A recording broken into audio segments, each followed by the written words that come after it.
حکومتی کیمپوں میں ناظرین مایوسی مایوسی ہے، اور میں اس حوالے سے ناظرین آپ کو دو تین بڑی خبروں سے آگاہ کرنا چاہ رہا ہوں۔ ایک تو یہ کہ گزشتہ 2 روز کے دوران اڈیالہ کے قیدی سے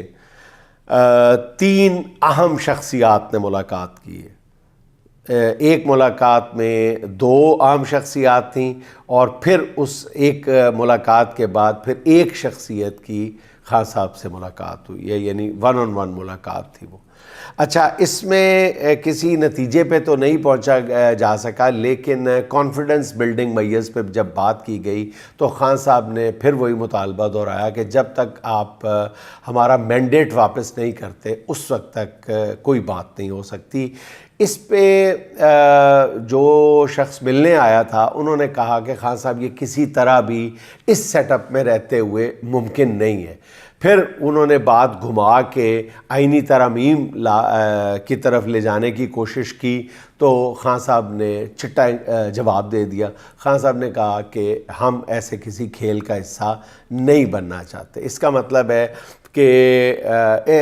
ناظرین جو میرے سورسز ہیں وہ یہ بتا رہے ہیں کہ اگر یہ اصل میں حکومت اپنا پلان بی سامنے لا رہی ہے، یا طاقتور حلقے یہ حکومت نہیں، طاقتور حلقے جو ہیں وہ اپنا پلان بی ایگزیکیوٹ کرنے سے پہلے اس پہ غور و فکر کر رہے ہیں، اور اگر ان کا یہ آئینی ترامیم والا معاملہ حل نہ ہوا یا ان کی منشا کے مطابق نہ حل ہوا، تو پھر ناظرین میں جو اخذ کر سکا ہوں اس تمام گفتگو سے وہ یہ ہے کہ اس ملک میں 1.5 سے 2 ماہ کے اندر اندر عمران خان صاحب کی رہائی کے بعد نئے انتخابات کا اعلان ہونے جا رہا ہے، نئے انتخابات کا اعلان ہونے جا رہا ہے۔ اور دوسری ایک بات آپ کو یہ بھی بتانا مقصود تھی کہ پچھلے دنوں سوشل میڈیا پہ ایک بہت زیادہ ایک کلپ وائرل ہو رہا تھا، کچھ اخبار نویسوں کے حوالے سے یہ پیشگوئی تو نہیں، ایک خبر دی جا رہی تھی کہ عمران خان صاحب نے اپنی وصیت آفیشلی جاری کر دی ہے، اور اس کی تردید یا عمران خان صاحب کر سکتے ہیں یا ان کی بہن کر سکتی ہیں، تو ظاہر ہے کہ ان کی بہن اس کی تردید کریں گی نہیں، اور عمران خان اس کی تردید اس وقت کر نہیں سکتے کیونکہ ان کا رابطہ نہیں ہے۔ میں اس کی ناظرین آج تردید کر رہا ہوں کہ عمران خان صاحب نے ایسی کوئی وصیت جاری نہیں کی۔ میں بالکل وثوق کے ساتھ آپ کو بتا رہا ہوں کہ عمران خان صاحب نے ایسی کوئی وصیت جاری نہیں کی، ایسی کوئی گفتگو نہیں کی۔ اور ناظرین میں جب بھی آپ تک کوئی خبر پہنچاتا ہوں تو میں اس بات کو خاطر میں نہیں لاتا کہ مجھے میرے ناظرین جو ہیں وہ کس پلڑے میں رکھیں گے، وہ مایوسی پھیلانے والوں کے پلڑے میں مجھے ڈالیں گے یا خام خواہ کی امید دلانے والوں میں۔ میں ناظرین جو اپنی انفارمیشن ہوتی ہے اور جو میرا تجزیہ ہوتا ہے، جو مجھے نظر آ رہا ہوتا ہے اور جہاں تک نظر آ رہا ہوتا ہے، میں اپنے پلے سے ایک لفظ بھی کوشش کرتا ہوں کہ بات بناؤں نہ۔ جہاں تک مجھے معلوم ہے، جہاں تک میری معلومات میرا ساتھ دیتی ہیں، جہاں تک میرا دماغ میرا ساتھ دیتا ہے، تجزیے میں ڈاٹ میکنگ بھی کرتا ہوں، اس کے بعد آپ کی خدمت میں جو مجھے نظر آ رہا ہوتا ہے، جو تصویر بن رہی ہوتی ہے، وہ آپ کی خدمت میں پیش کر دیتا ہوں۔ اچھا ناظرین، مطلب اس بارے میں یہ جو ہم بات کر رہے ہیں کہ حکومتی کیمپوں میں مایوسی ہے، تو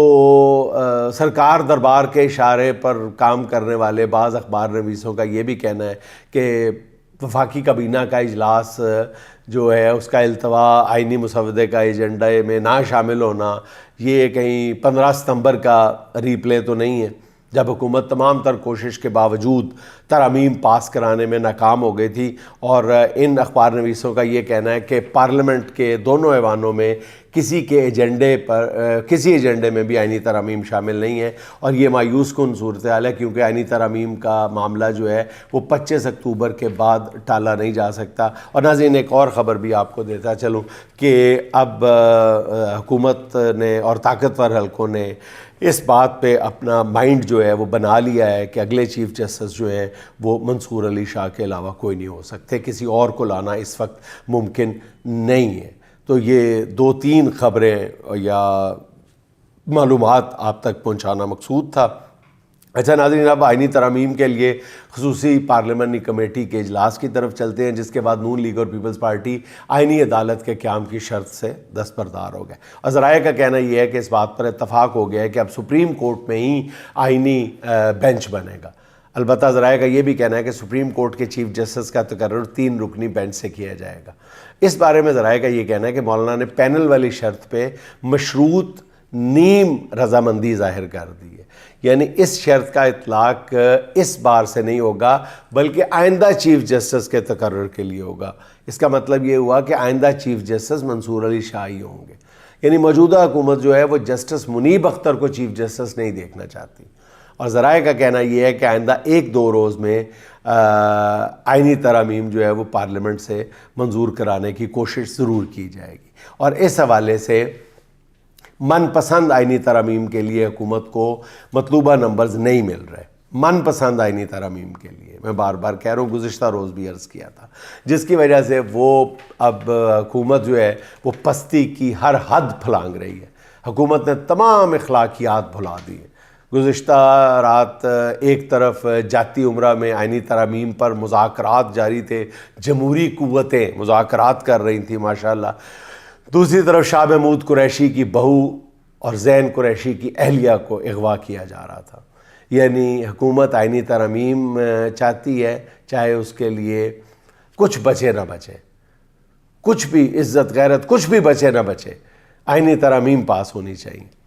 اور لگتا یہ ہے کہ نون لیگ نے سمجھ لیا ہے، سوچ لیا ہے کہ ان کی حکومت شاید قیامت تک ختم نہیں ہونی، یا یہ سوچ لیا کہ ان کی حکومت جو ہے وہ 1-2 مہینے سے زیادہ نہیں رہنی، اس لیے جو کیا جا سکتا ہے ابھی اپنا آخری طرف کا پتہ سمجھ کے کھیل دیا جائے، اور اب کوئی ان کے ساتھ ایسا نہیں کر سکے گا آئندہ جیسا وہ دوسروں کے ساتھ کر رہے ہیں۔ تو یہی سوچ ان کی لگ رہی ہے۔ اور پی ٹی آئی کے ناظرین، ایم این اے فیاض جھجھرا کی داستان اس سے زیادہ دردناک ہے، جن کے جوان سال بیٹے کو اغوا کیا گیا، اور ان کے جس کو اللہ معاف کرے، ان کے مطلب چھاتی کے بالوں کو پلاس سے نوچا گیا، اور اس کی لائیو ویڈیو اس نوجوان کی ماں کو دکھائی گئی جس میں وہ درد سے چیخ رہا تھا۔ ایم این اے، اقبال آفریدی، جنید اکبر، ان لوگوں نے بتایا کہ انہیں ترامیم کے لیے ووٹ دینے کے لیے 70 سے 80 کروڑ روپے کی آفر کی گئی۔ ایم این اے شفقت عوان کا کہنا ہے کہ ان کے پاس وہ آڈیوز ریکارڈنگز موجود ہیں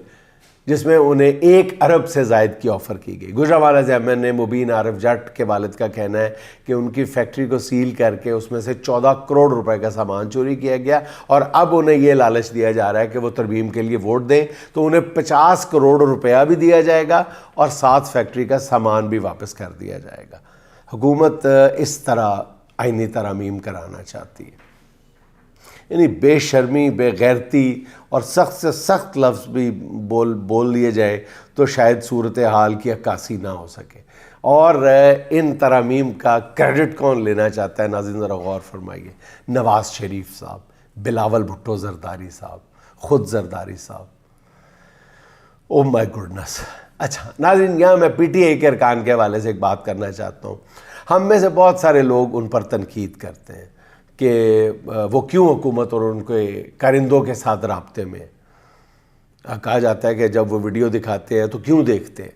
یقین کریں آپ ناظرین، خود ان ارکان اسمبلی کی جگہ پر رکھ کے سوچیں تو جو ارکان ابھی تک نہیں بکے، انہیں دونوں ہاتھوں سے سیلیوٹ کرنے کو جی چاہتا ہے۔ ناظرین، کون برداشت کرتا ہے کہ اس کی بہن کو اٹھا لیا جائے، بیوی اٹھا لی جائے، بیٹی اٹھا لی جائے، بیٹا اٹھا کر اس کا سینہ جو ہے وہ پلاسوں سے نوچا جائے؟ ان ارکان میں بہت سو نے یہ سب کچھ برداشت کیا ہے، کئی لوگوں نے نہیں بھی برداشت کیا، کئی لوگوں نے ڈرامے بازی بھی کی ہے، میں سب جانتا ہوں، لیکن ناظرین اکثریت نے بے پناہ پریشر برداشت کیا ہے، دباؤ کی آخری حدوں کو چھوا ہے، لیکن وہ ان کے پائے استقامت میں